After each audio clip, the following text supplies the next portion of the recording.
I was very impressed with Tasha Steelz. I think she is just a superstar. She's a future champion. She's got a lot of personality.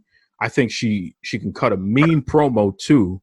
She can get it done. She reminds me of an 80s heel, the way that she works too. So kudos to whoever trained her, and kudos to Tasha Steelz for putting it together. She works like an 80s heel.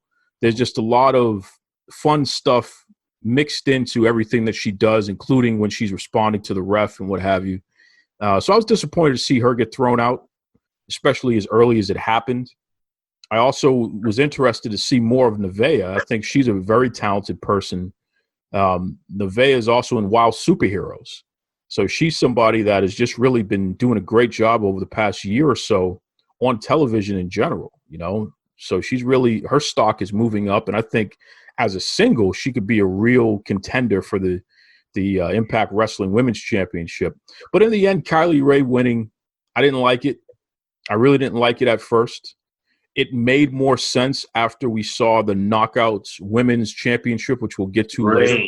It made more sense from a storyline perspective why Kylie Rae would win the Gauntlet match to be the #1 contender. But on its own, by itself, I just did not understand that.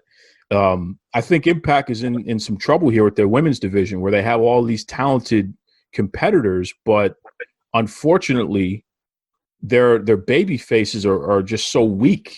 They're very short on baby faces, and they have great heels. So I think that Impact really needs to develop baby faces more, and Kylie Rae is not going to be enough. I really think they got to get some folks who can be dedicated to being fan favorites in order for this thing to be a little bit more balanced, because even in that match, that Gauntlet match, all you saw was just badasses in there. And that's great, except for the fact that it doesn't work for feuds long term.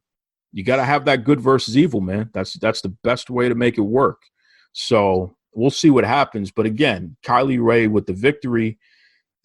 Confusing match, but still a lot of talent in there. And I wasn't mad at the match. It was confusing. Was really the biggest issue for me. Well, for me, for what it was worth, something I mentioned to my brother when we were watching it was that honestly, I thought that was one of the best women's matches I had seen all year, even though it was a little bit different in the concept in and of itself. Like, as far as bell to bell, like actual wrestling action, like it was better than any of the women's matches I've seen in AEW since the virus has kind of taken over everything we know and love, man. Like, it's definitely been one of the best women's matches of the whole CV era, honestly. Like, it was decent, man. It was a nice lengthy match, and there's a lot of talented women in there, and it definitely, despite the very valid point that you made of there kind of being a lot more wicked cool heels than, respectable, I can get behind these kind of people, good guys, despite that, I mean, they still showed that they have, a tremendous, amazing women's